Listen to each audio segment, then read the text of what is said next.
What's up, Sneaky Nation? Sneaky P here, back with all the news after week number 1 of the preseason here and year number 3 for our Columbus Aviators franchise, where the Aviators picked up a loss in week 1 of the preseason against the New York Jets. I don't put a whole lot of stock into these preseason games. You know, we really only see our starters for 8 minutes of the game. After that, it's really a positional battle, and that's what we're looking for this year. You know, we have a lot of question marks after everything that went down in the offseason. We no longer have Dexter McCluster as a backup running back. You know, he was getting up there in age, his speed was declining, that was really his biggest weapon. But not having him, you know, a lot more of that workload is going on David Cobb this season. We have to know whether or not he can step up into that role and play like the player we know he's capable of playing, but are we going to get that same consistency from him? We're not quite sure yet. We're going to have to see how that plays out. At tight end, we're definitely going to have to see how Wayne Chapman does filling in the role of Delanie Walker. Delanie Walker, a lot like McCluster, still a great player, had a good season for us last year, but he's starting to get to that age where his speed is declining, and when that is his biggest weapon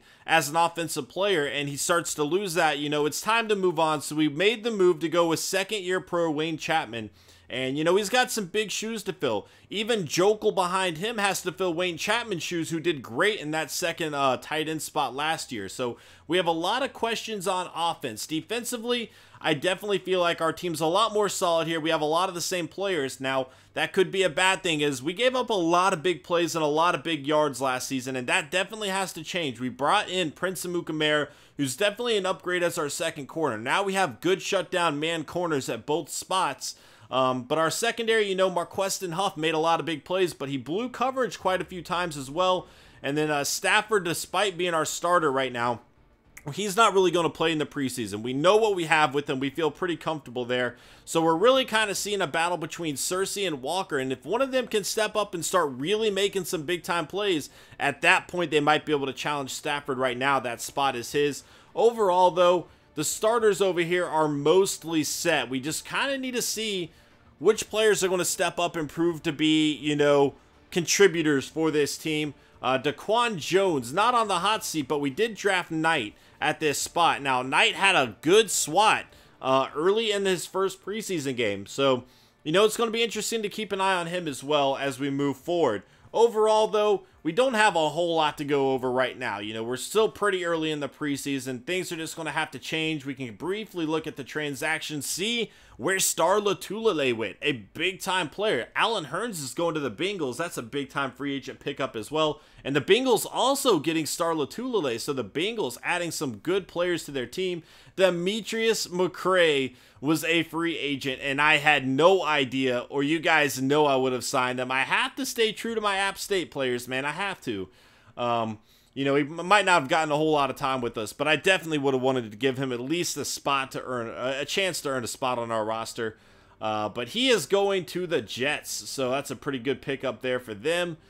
Doug Martin going to the Broncos. Okay. All right, going down the list. Dolphins signed Tim Tebow. There you go, all you Tim Tebow fans. I know how many people love to watch Tim Tebow play.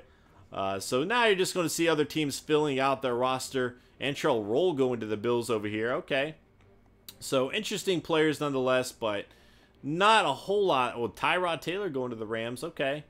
Not a whole lot of big names. Johnny Manziel going to the Colts. All right. I see you, Johnny. So some old college stars here, you know. Lopez there as well. Did I say Lopez? I meant Sanchez. I don't know where I saw Lopez. I was thinking of something else. Anyway, let's go ahead and check out the Bears lineup here. See what we got. See who they are going to be rolling forward with. And Max Austin. So another second-year pro we're going to get an eye at here. Nick Foles will likely be playing a lot of this game, though. Arian Foster going to be their running back. That is a huge addition for them. At fullback, John Connor, who we just played. Did the Jets just release him? Am I going crazy? Who am I thinking of? You know what? Ha!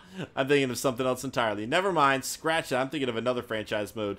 Another franchise mode. Alshon Jeffrey going to be the wide receiver here. Kevin White. I cannot speak today, guys. I apologize. Kevin White going to be the backup here. Eddie Royal, Steed, and Marcus Wilson here. At tight end, Vance McDonald going to come over there. They just signed him. Bruce Campbell at left tackle. going through the list, not a good looking offensive line, and it might be something that we could be able to exploit. You know, putting pressure on the young quarterbacks definitely going to be key for us. I'm trying to find where their rookie players might be at, if they are going to have a rookie playmaker, that a guy that we might have to keep an eye on moving forward. And I don't see him yet. Are they going to have a rookie starting anywhere? Tim Jennings, Leon Hall. There we go. There he is. Josh Sanders. Going to be their rookie guy, their third cornerback. Guys, I cannot speak at all. You'll have to forgive me. This is bad. This is bad. My mind is all over the place. I have had so many computer issues, and I have just been out of rhythm trying to fix all of that. So 66 catching, 89 speed. He's got good height at 6 feet.